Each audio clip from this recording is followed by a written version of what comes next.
As catastrophic wars continue to rage between Russia and Ukraine in Europe and between Israel and Hamas in the Middle East, there are ominous storm clouds gathering over the Horn of Africa that whisper of yet another cataclysmic war still to come soon. This time between Ethiopia and Eritrea. Ethiopian troops are currently massing themselves directly on the Eritrean border, here at Zalambesa, a mere 100 miles away from the Eritrean capital of Asmara, with additional deployments further to the southeast near the Eritrean port city of Assab. All as the current Prime Minister of Ethiopia's rhetoric has grown dramatically stronger and more assertive over the past month. First elected to the office in 2018, Abiy Ahmed has found himself as the leader of a nation with both tremendous potential and tremendous vulnerabilities. With a population of 126.5 million people as of 2023, Ethiopia is the second most populous country on the African continent, and by far the most populous one in East Africa, with a population that is roughly equivalent to every single one of its geographic neighbors combined, and a population that is continuing to grow very rapidly. By the end of this decade in 2030, the Ethiopian population is projected to grow to as many as 150 million people, which will make Ethiopia the 9th most heavily populated country in the world by then, with even more people than Russia. But uniquely, out of all the countries in the world that will be in the top 10 most populous states by 2030, only Ethiopia among them will be completely landlocked, without any direct access to the global ocean.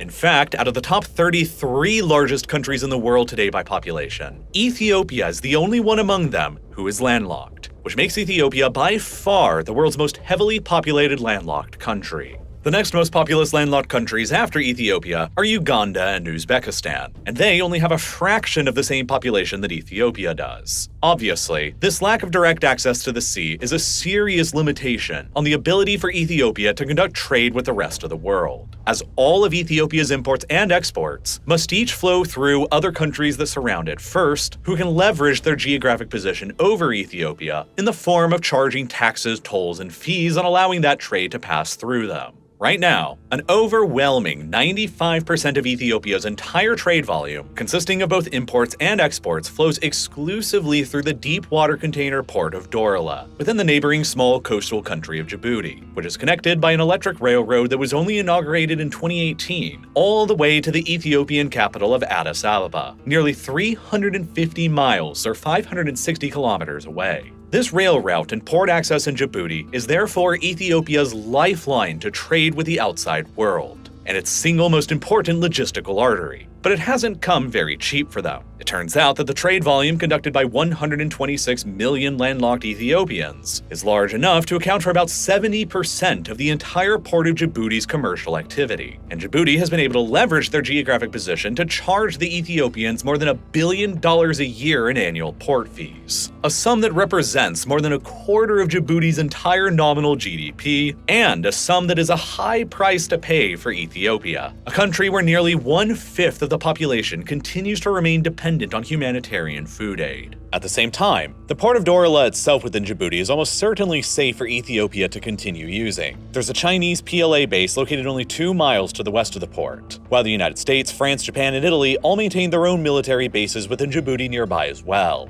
Nobody will ever attack Ethiopia's port access here with so many big military great powers bases nearby. But that's not really what Ethiopia's fear is. The bigger fear is the vulnerability of the railroad that connects Ethiopia to the port. A railroad that various rebel forces operating within Ethiopia that might be receiving foreign support could attack and sever, which would, in a flash, isolate the Ethiopian government from access to the port of Dorala in Djibouti and block off 95% of the country's entire trade volume. And for that reason, Ethiopia would prefer to directly control their own ports to reduce this vulnerability. During a televised speech on the 13th of October 2023, Abiy Ahmed exclaimed with clear frustration that 150 million Ethiopians couldn't be expected to live within a geographic prison, cut off from the ocean and their most important trade routes. Adding on to his remarks that, quote, "Whether you'd like it or not, the prison will have to blast somewhere." During that same speech, he further warned by saying directly, quote, "We can see that only a narrow strip of land separates us from the Red Sea. It is crucial for the present leaders of Somalia, Djibouti, Eritrea, and Ethiopia to engage in discussions, not just for the present, but to ensure the lasting peace. If this is not going to happen, there will be no fairness and justice, and if there is no fairness and justice, it's only a matter of time. We will fight." End quote. Understandably, these recent aggressive comments by the Ethiopian Prime Minister, accompanied by increasing Ethiopian troop buildups and airplane activity on the border with Eritrea, has sent alarm bells ringing across the entire region from Eritrea to Djibouti and Somalia. Three nations all with vastly smaller populations than Ethiopia, and which, like the Ethiopian Prime Minister so plainly stated, block Ethiopia's soon-to-be 150 million people access to the ocean through only narrow, sparsely populated strips of land that potentially appear ripe for the taking. Where the world's attention is more heavily focused on the ongoing events in Gaza and Ukraine, perhaps the Ethiopian Prime Minister senses that the opportunity could soon be near to finally break out from his country's geographic prison and overcome one of Ethiopia's greatest weaknesses and handicaps by seizing parts or even the entirety of Eritrea through force, which would finally establish Ethiopian-controlled ports directly on the Red Sea itself and reduce their crippling over-reliance on Djibouti for international trade in the process. After all, Ethiopia's weakness of being the world's most heavily populated landlocked country is only a fairly recent phenomenon. It was only reduced to this landlocked status in a flash a little more than 30 years ago, when Eritrea itself became independent and seceded from the rest of Ethiopia. And now, 30 years later, it appears that Ethiopia is potentially preparing for a war to retake it. A war that could easily end up becoming one of the 21st century's most catastrophically cataclysmic, because it could throw the entire delicate region of Eastern Africa into an apocalypse. And in order to understand why, it helps to start with how Ethiopia and Eritrea's current borders came to be, and why there is so much controversy between them. You see, Ethiopia is one of the world's most ancient civilizations, dating back thousands of years ago to the Kingdom of Axum that, at its apex in the 3rd century, dominated the entire Red Sea with a formidable navy and was considered to have been one of the ancient world's foremost great powers, alongside the Romans, the Persians, and the Chinese. While going through many changes over the eons of time since then, the modern-day state of Ethiopia was more or less created through a series of military campaigns across the mid to late 19th century, and gradually assumed its currently recognized borders as a unified imperial empire by the end of the 19th century in 1898. During that time, the Ethiopian Empire drove out 2 attempted foreign conquests. One by the Egyptians, who attempted to invade and subjugate Ethiopia between 1874 and 1876, and then another by the Italians, who came marching in 20 years later in 1896. Between 1869, when an Italian company first purchased the port of Assab on the Red Sea coast, to 1889, the colonial Italian authorities steadily expanded their colony that they called Italian Eritrea, up to modern-day Eritrea's borders. In 1896, they invaded Ethiopia from Italian Eritrea with the intention of subjugating Africa's sole remaining independent nation into their still growing colonial empire. But that invasion turned into a complete disaster for them. Ethiopia, you see, is by far the most mountainous country located in Africa, with a complex series of valleys, lakes, lowlands, and very tall highlands. The political capital and the largest city of the country has long been in Addis Ababa, and at an elevation of 8,200 feet above sea level, it is one of only 4 cities worldwide to currently have a population of more than 1 million people that's above 8,000 feet in elevation, with the only other 3 all being found in South America, with Bogota, Colombia, Quito, Ecuador, and La Paz, Bolivia. Further surrounded by a buffer of lowlands, Addis Ababa, and by extension the whole of Ethiopia, is essentially a mountainous fortress that has always been challenging for outside invaders to conquer and occupy, even technologically superior outsiders like the Italians in 1896. Their failure to conquer Ethiopia then secured the empire's continued existence based on Ethiopia's current borders for the next 40 years to come. A fact that cemented Ethiopia's fame as the only state in Africa that managed to successfully fight off all of European colonialism and retain their own independence. But ultimately, as an empire of its own independent creation, Ethiopia has always had similar problems as many other modern African states that were born from European colonialism nonetheless. All of the towering mountains, wide valleys, large lakes, and thundering rivers of the empire have long divided the country geographically and restricted easy easy travel from one part of it to another, which has encouraged the development of multiple different ethnic groups and languages over thousands of years of history, that has made Ethiopia one of the most ethnically and linguistically diverse countries in the world today. Ethiopian leaders have always struggled with keeping the whole thing together as a result. And today, there are 9 different major ethnic groups within Ethiopia, and more than 80 different languages that are spoken from 4 separate major linguistic families. The imperial period of Ethiopia across the 19th and 20th centuries was dominated by the ethnic Amhara, the legacy of which is that the Amharic language remains the primary lingua franca of Ethiopia today, and is the language that's most used by the national government. But the Amharas are only the second largest ethnic group in Ethiopia today, at only about 27% of the overall population. The Oromo are the largest ethnic group at about 35% of the entire country's population, while the Tigray represent about 7% and the Somali at a further 6%, with dozens of others representing the final 25%. And on top of being extremely ethnically and linguistically diverse, Ethiopia is highly religiously diverse as well. Ethiopia was one of the very first countries in the world to officially adopt Christianity way back in the 4th century AD,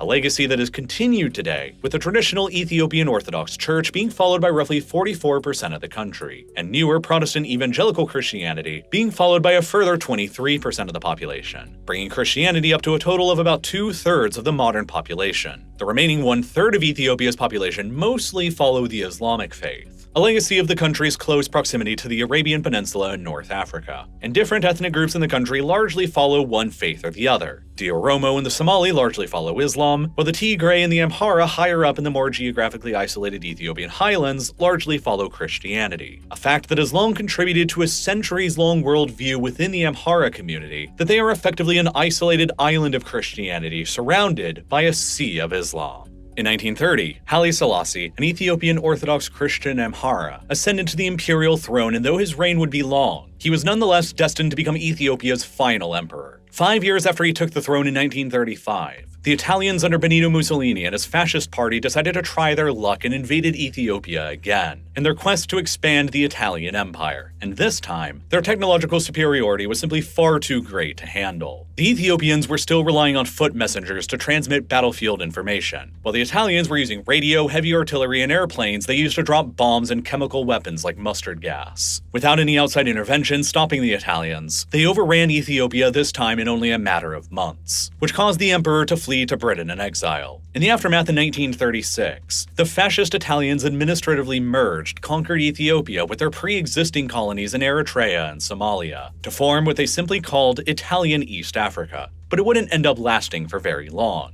In 1940, Italy decided to enter World War II on the side of Nazi Germany and declared war on Britain and France, which quickly led them to invading and conquering the nearby colony of British Somaliland in 1940 and adding it to the rest of Italian East Africa, before the British launched their own invasion into the area the following year in 1941 and brought Emperor Haile Selassie back with them. Italy, of course, ended up disastrously losing the Second World War, and all of their former colonies in East Africa, consisting of modern-day Ethiopia, Eritrea, and Somalia, all ended up under British military occupation. The British quickly restored Ethiopia's independence based on their current borders, with Haile Selassie reinstated as the emperor in 1944. But after 1945, there was a considerable amount of controversy over what exactly to do with the rest of Italy's former colonial possessions in Eritrea and Somalia. The British continued occupying both of them until 1950, when the former Italian Somalia became the UN Trust Territory of Somalia, placed back under Italian administration, which eventually became independent a decade later in 1960, and then merged with the former British Somaliland to become the United Republic of Somalia.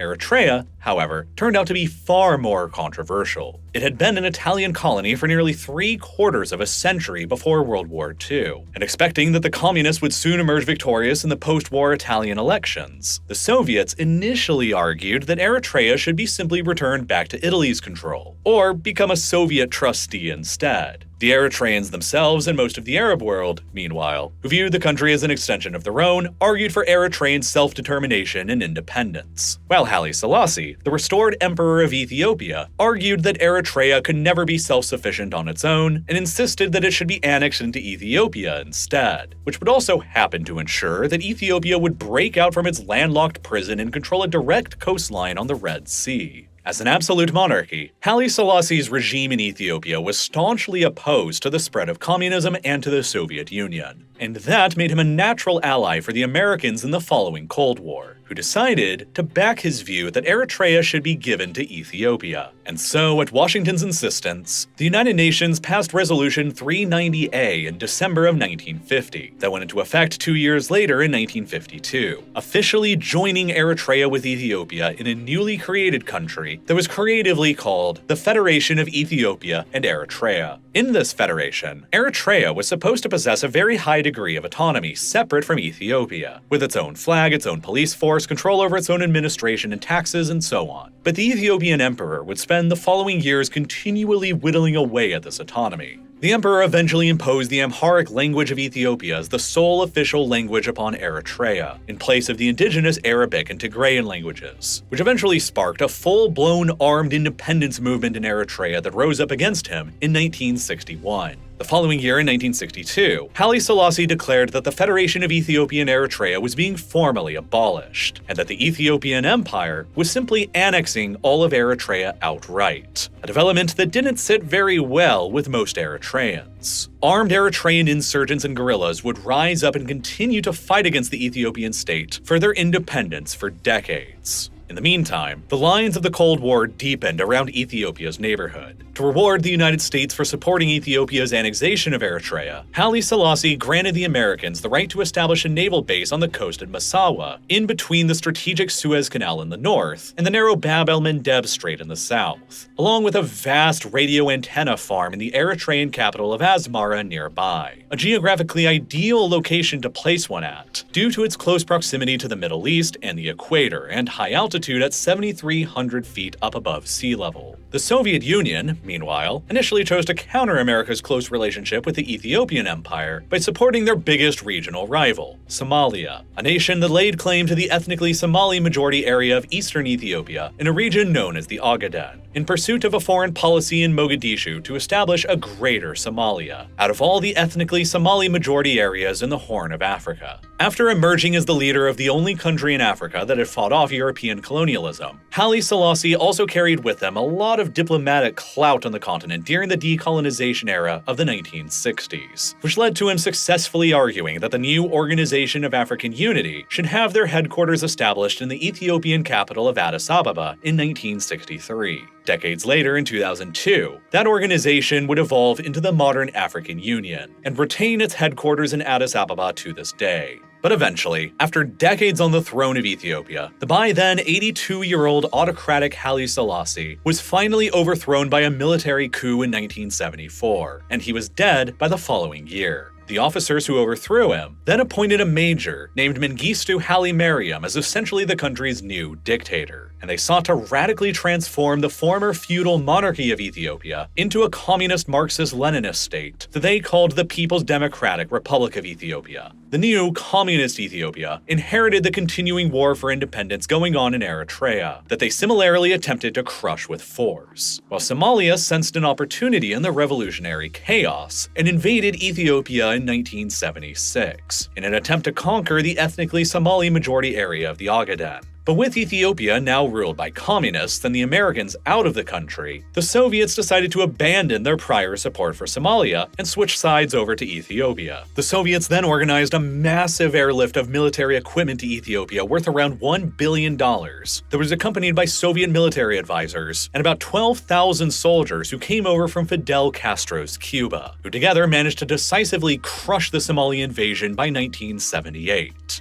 That defeat was so great that it led to a revolt in the Somali army afterwards, which was the spark that ignited the Somali civil war that is still ongoing today. A war that has long made Somalia the 21st century poster child of the failed state. But while Ethiopia's territorial integrity was maintained, including its control over the ongoing insurgency in Eritrea, the communist regime's gross mismanagement of the Ethiopian agricultural economy, combined with a drought, led to an apocalyptic famine between 1983 and 1985 that potentially killed as many as 1.2 million people within the country, and was most heavily represented by deaths where active rebellions against his regime were ongoing in Eritrea and in Tigray. that were largely denied assistance, representing one of the worst famines of the entire 20th century. Unrest and anger at the communist regime's response to the famine within Ethiopia grew, and anti-government rebellions like the Tigray People's Liberation Front in the Tigray region, who allied with the Eritrean insurgents, began steadily gaining the upper hand.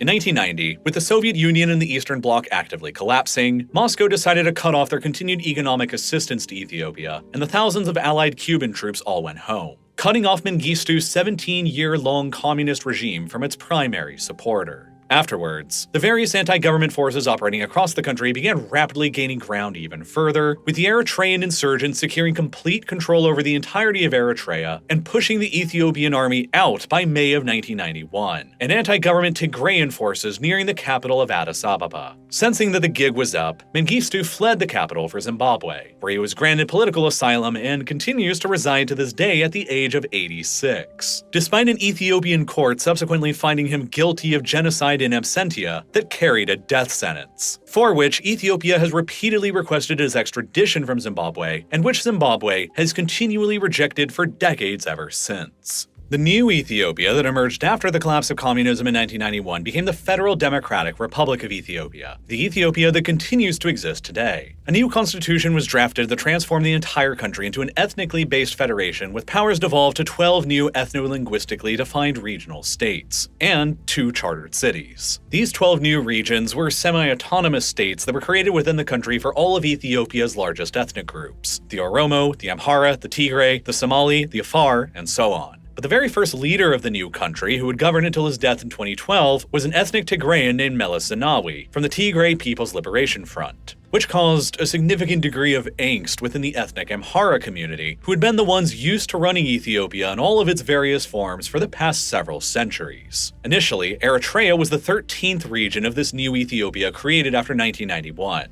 But since the Tigrayans and the Eritreans had fought together as allies to overthrow the communists and the Eritreans now controlled their entire territory, a referendum on Eritrean independence from Ethiopia was granted in April of 1993 that was overwhelmingly approved by Eritrean voters, which led to Eritrea being formally granted its independence by Addis Ababa the following month in May, resulting in the first time that Eritrea had been truly independent in well over a century. Immediately upon that independence in 1993, a man named Isaias Afwerki rose to the position of Eritrea's new presidency, a man who has continued to remain Eritrea's president ever since, right up until the current day, more than 30 years later. Isaias has ever since run what is often regarded as one of the most extreme totalitarian regimes in all of contemporary history in Eritrea. No elections have ever been held in the more than 30 years since Isaias came to power. There has never been a constitution, there's never been a published government budget, and there hasn't ever even been a legislature. Literally all political power and authority within Eritrea has been solely concentrated in the person of Isaias Afwerki ever since 1993. And so it is his word, and only his word, that is law in the country. In 2022, Reporters Without Borders literally ranked the Isaias regime in Eritrea as dead last in the entire world on its Freedom of the Press Index, with a score that was somehow even lower than North Korea. And part of the reason why is that in many ways, Isaias's regime in Eritrea is even more totalitarian and hardcore than the Kims in North Korea, which is why Eritrea's nickname in the 21st century has sometimes been the North Korea of Africa. For example, all men and women in the country are forced to serve what's on paper an 18-month-long mandatory conscription service within the Eritrean armed forces. But in practice, nearly everybody serves vastly longer than a mere 18 months. There are virtually no available means for military conscripts in Eritrea to actually get themselves discharged, while conscripts and their families face severe legal reprisals for desertion. Conscripts who do desert at any time will often have their parents or siblings' houses and property confiscated by the government, with orders further put into place that nobody else can give them shelter, essentially forcing them into an indefinite legal state of homelessness. So, the fear of these reprisals and no means to actually get themselves discharged ultimately means that virtually all conscripts in Eritrea end up serving within the armed forces for indefinite periods of time that are often measured in the span of decades, which has led to widespread accusations of the Isaias regime utilizing what is essentially a 21st century slave army, where 1 in 5 people in the country are indefinitely trapped in.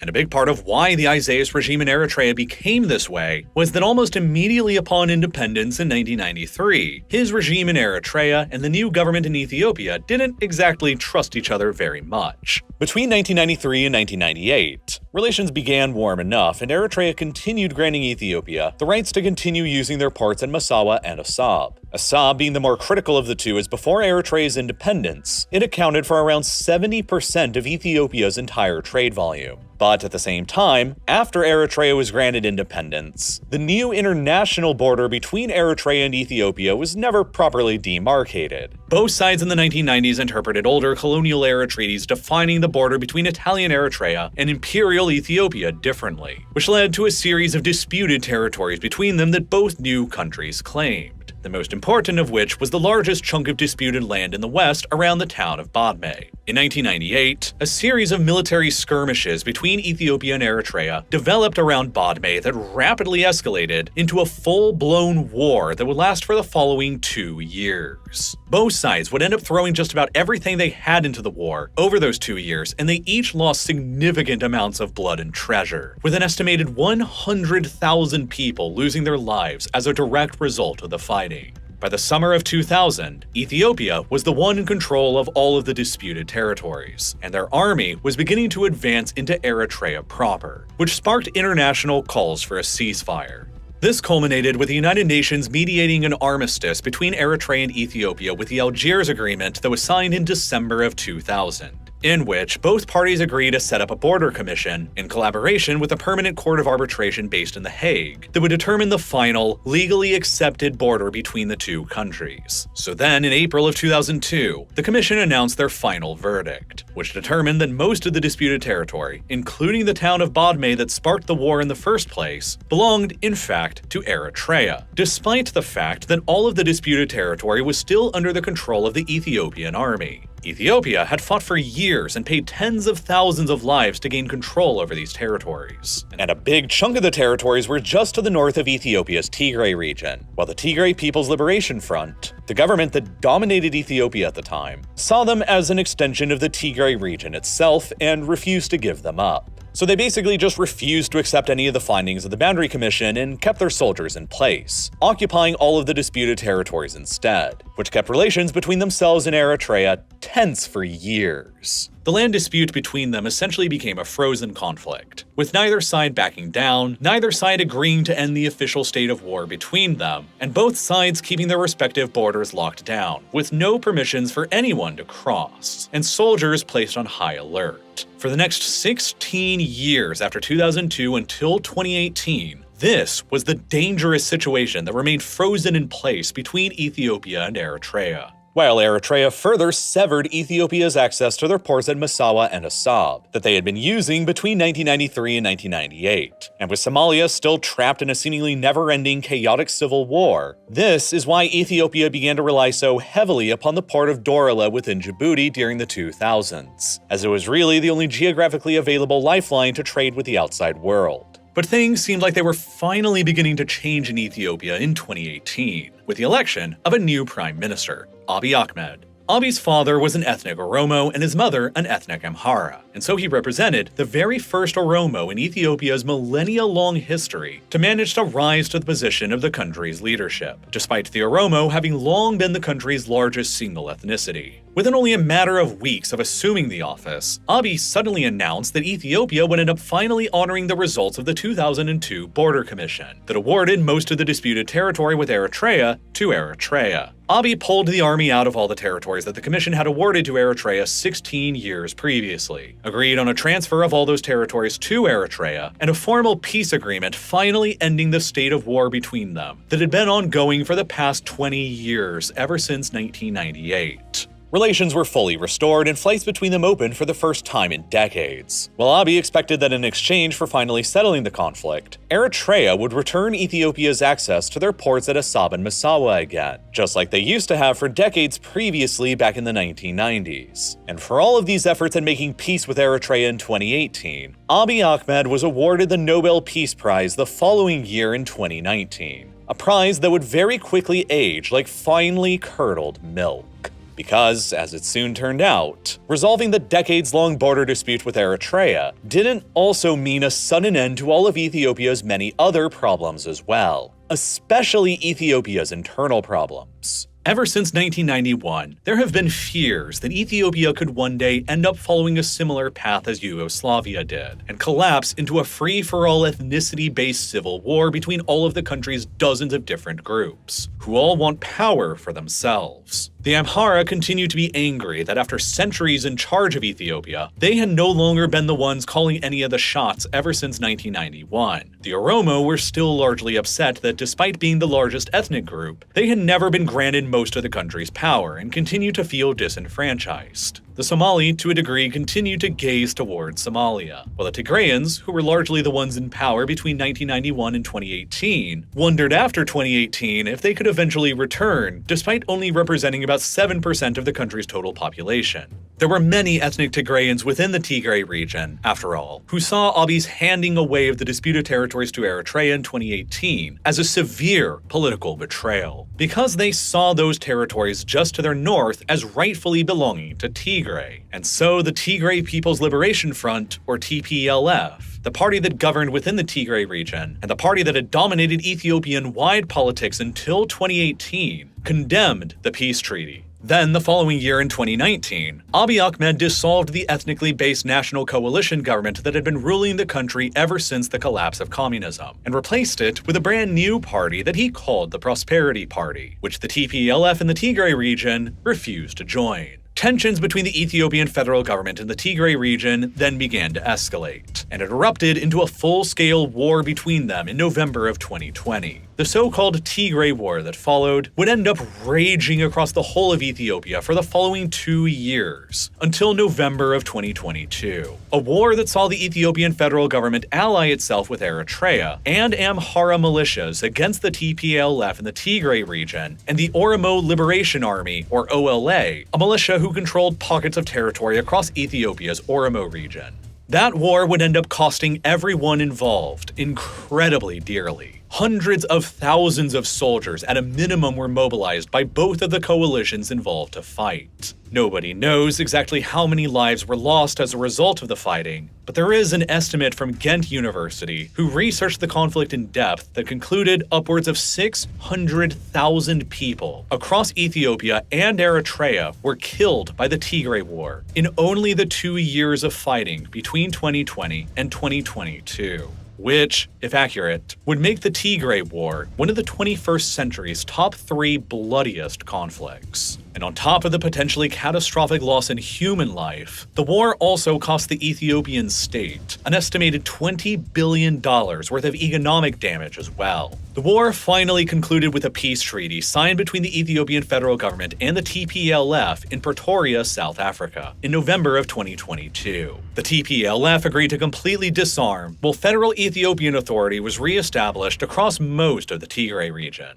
But even after that devastating war ended, other internal conflicts within Ethiopia remained. The Oromo Liberation Army has continued to wage an insurgency against the government, with pockets of control across the Oromo region remaining, while both the Amhara militias and the Isaias regime in Eritrea, who fought alongside Abiy Ahmed's forces against Tigray, felt betrayed by the Prime Minister's peace agreement signed in Pretoria, because they wanted to finish the job and destroy the TPLF in the Tigray region once and for all. The fact that the TPLF was allowed to continue existing was seen by Eritrea and the Amhara militias with suspicion. The war had concluded with the Amhara militia known as Fano in de facto control over large swaths of the Amhara region and the westernmost part of the Tigray region, and with the Eritrean armed forces still in control over some sections of northern Tigray as well. Fano views its movement of Amhara nationalism as the same thing as Ethiopian nationalism, and so their primary goal is to return the Amhara to the leadership position within the country that they enjoyed for centuries until 1991, when the TPLF and the Tigrayans took over. Abiy Ahmed's federal Ethiopian government, meanwhile, espouses the unity of all Ethiopians and advocates for Ethiopian national identity as being supreme over regional ethno-linguistic and religious identities. As such, his government has no tolerance for regional separatism or regional supremacy movements within Ethiopia, which is part of what's brought the government into conflict with the TPLF in the Tigray region, the OLA in the Oromia region, and now the Fano in the Amhara region as well. Tensions between the federal government and Fano escalated dramatically in April of 2023, when Abiy's government attempted to force the Fano to disarm themselves, which they refused to do.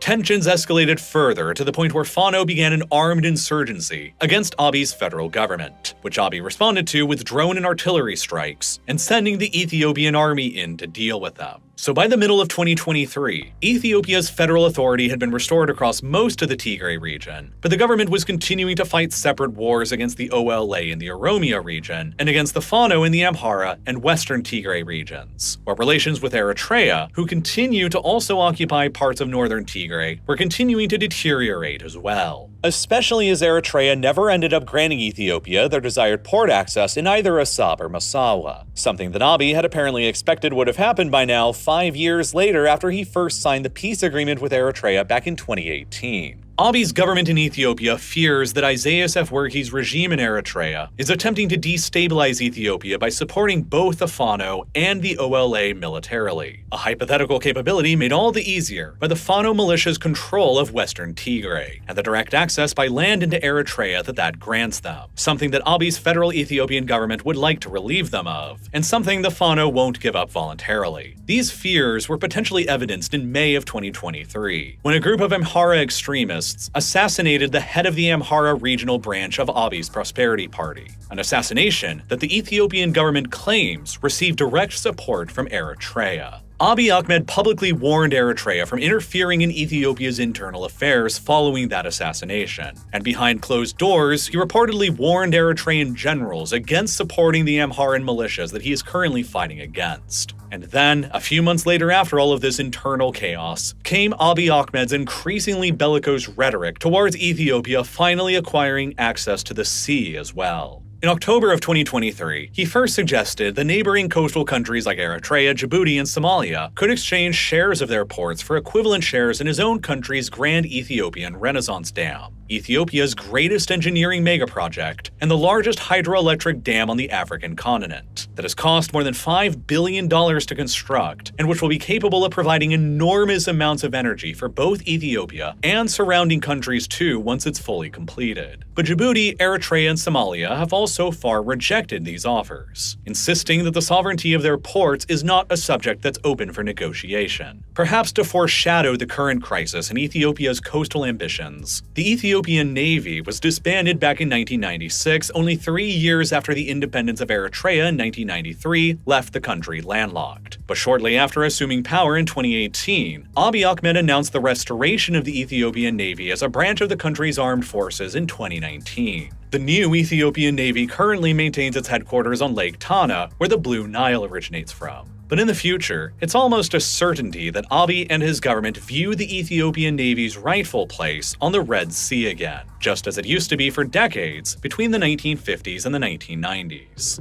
With the refusal of Eritrea, Djibouti, or Somalia to consider exchanging shares of their ports for shares of Ethiopia's dams, and Ethiopia's continued massive and costly over-reliance on the port of Djibouti for all of its international trade, it might seem tempting for Ethiopia to decide on rolling the iron dice and attack Eritrea at a time when the international community may hardly even notice or care. In November of 2020, Abiy launched his war against the TPLF in the Tigray region in the midst of global attention being focused on the American presidential election. And now, he may choose to launch another war against Eritrea, while international attention is fixated on the other wars going on in Gaza and Ukraine. There were still even further concerns that the world might not end up particularly caring if Ethiopia launches an attack on Eritrea anyway, because of how internationally isolated and despised the totalitarian regime of Isaias Afwerki is already. Many other countries around the world may not particularly care if the regime that utilizes a modern-day slave army and that ranks even lower than North Korea on numerous human rights abuses gets removed from power, especially while global attention is more focused on bigger uncertainties concerning the ultimate futures of Gaza and Ukraine. And Abiy Ahmed is probably aware of that. He could send the Ethiopian army into Eritrea with the stated objectives of pushing Eritrea's continued occupation in the Tigray region out and liberating Eritreans from their oppressive totalitarian regime, but with the actual quiet objective of reconquering parts or even all of the country and reincorporating it back into Ethiopia again like it was for most of the second half of the 20th century. If it does end up coming to war, like it seems it might, uncertainties abound on all sides. The Eritreans are only 3.7 million people against Ethiopia's 126.5 million. But the Eritreans are far more unified than the chronically internally unstable Ethiopia is. Isaias Afwerki's enforced slave army might not end up having the greatest affinity to protecting their dictator who has forced them into decades of servitude, but they might also rally around him against an Ethiopian attempt to re-subjugate them.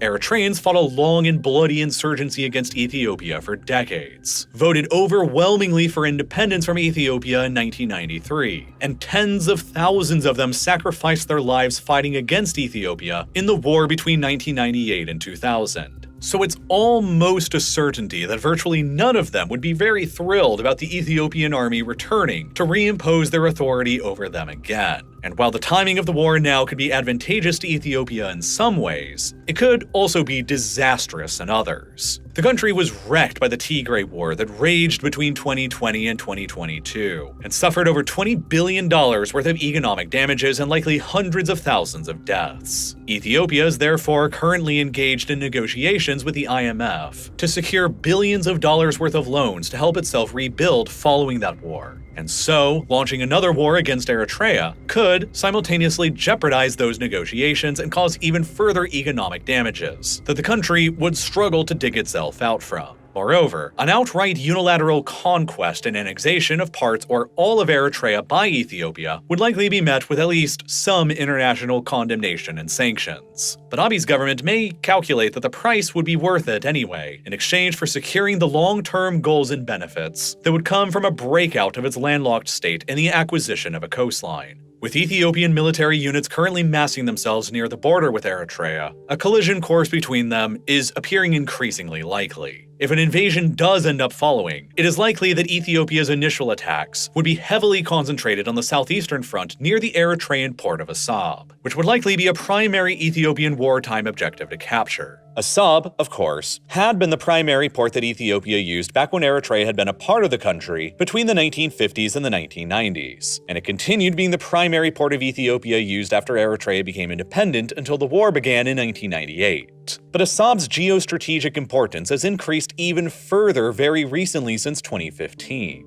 In that year, Eritrea allowed the United Arab Emirates to establish an overseas naval and air base in Assab, a base that enabled the Emiratis to launch rapid attacks on the Houthis in Yemen very close by from. The United Arab Emirates then dumped a ton of money into modernizing all of the facilities in Assab to sustain these military objectives in Yemen. Modern barracks, a brand new pier, and a brand new airstrip capable of handling modern fighters and bombers. But then, as the war in Yemen continued dragging on with no end in sight, the United Arab Emirates began to withdraw from the war in 2019. And so they began to withdraw from their base in Assab as well. By 2021, there was reportedly very little trace of the United Arab Emirates' former presence in Assab at all, besides for all the work they put into modernizing it. This meant that after 2021, Assab has been basically a fully capable port and airfield just sitting there for a modern military to use. Which is why there's been frequent discussions between Eritrea and Moscow over establishing the Russian Navy's presence in Assab ever since. A hypothetical development that would place the Russian Navy near the Bab el-Mandeb Strait and on both sides of the Suez Canal, through which Russian oil tankers travel towards important markets in India and China.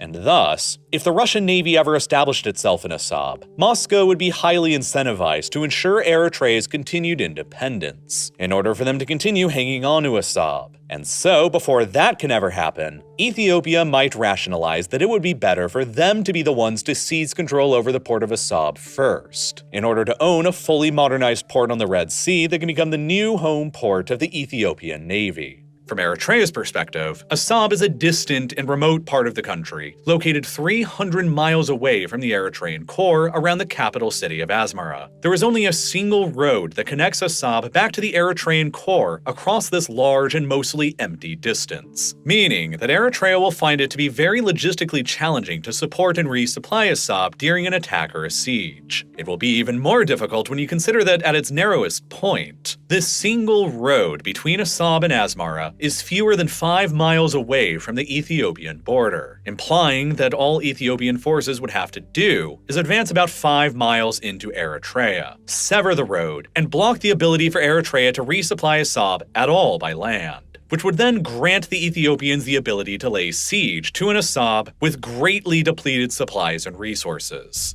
Abiy Ahmed's war aims may be limited to simply capturing Assab and finally establishing an Ethiopian-controlled port on the Red Sea, nearby to the strategic Bab el-Mandeb Strait through which 9% of the world's oil supply is traded. But he might also decide to go further and expand Ethiopia's war aims to restore the entirety of Eritrea back beneath Ethiopian control again, establishing Ethiopian control over a very long coastline with the Red Sea in the process, just like the Ethiopian Emperor Haile Selassie managed to do diplomatically back in 1952. There were already historical arguments and claims being made by several figures within the Ethiopian government that Ethiopia's natural borders are the Red Sea, with maps being shown during recent Ethiopian televised addresses dating back to the ancient kingdom of Aksum and to Haile Selassie's empire in the communist era during the 20th century, when Eritrea was fully controlled from Addis Ababa. Abiy Ahmed himself is ultimately a leader who believes in a glorious future for Ethiopia, and he has repeatedly stressed recently that Ethiopia's future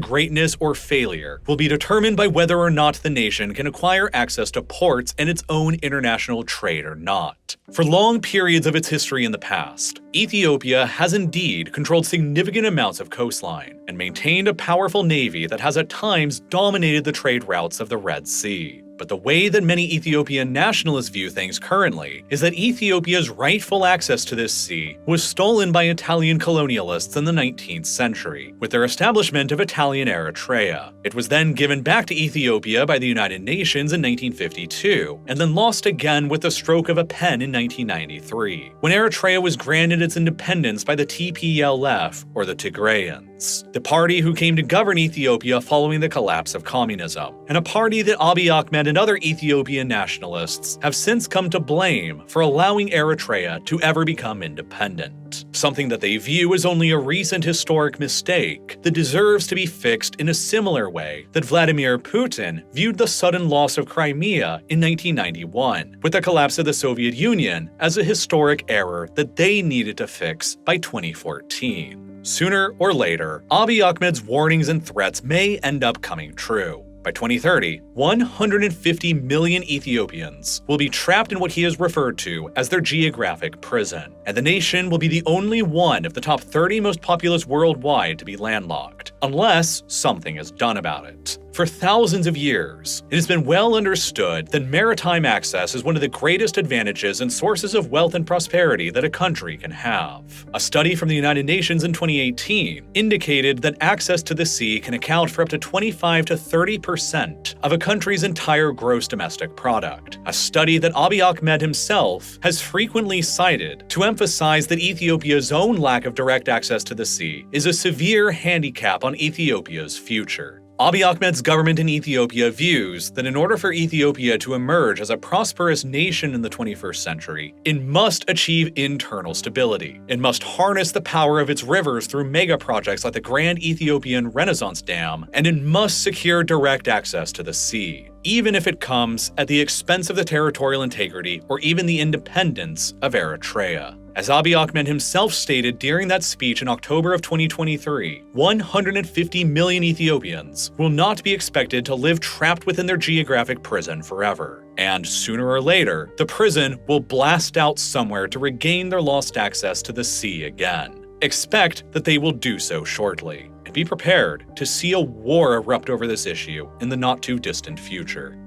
Now, something that I've begun to notice about myself is that despite being a very busy person, I always seem to have small little gaps across my days that I end up filling by browsing through the recent news on Reddit, TikTok, or Twitter. And while that's fine in small doses, I also usually find myself believing that I also don't have enough free time to do certain things that I really want to do, like learning more about how our complicated world actually works. Learning new things, especially new complex things like STEM subjects, is often pretty tough to do without having a bunch of open free time to dedicate towards it. And that's why I'm such a huge fan of this video's sponsor, Brilliant.